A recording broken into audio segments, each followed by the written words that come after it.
How important is it for a preacher to preach Christ from every text?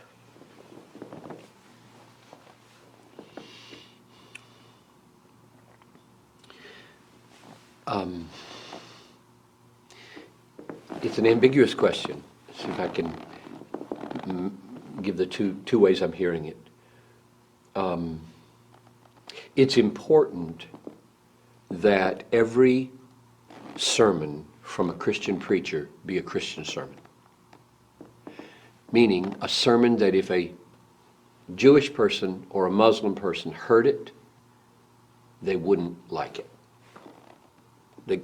If they like it, something's wrong with it, because they reject Christ as Messiah and crucified and risen, as the forgiver of the sins of the world. And since they reject it, if they hear a sermon and they're totally okay with it, then something's missing.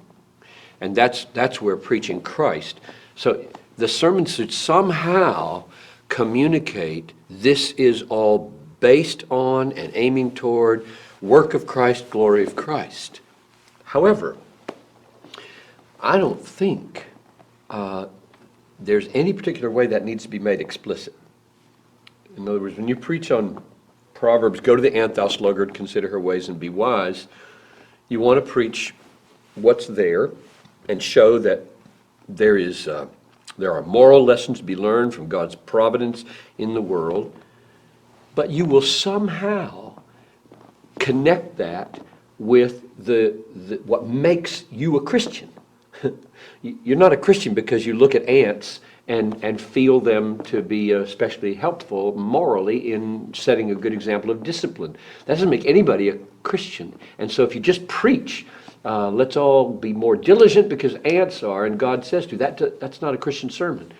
Somehow it's got to be connected to the bigger redemptive historical thing that God is doing that saves sinners and strengthens sinners, and the discipline.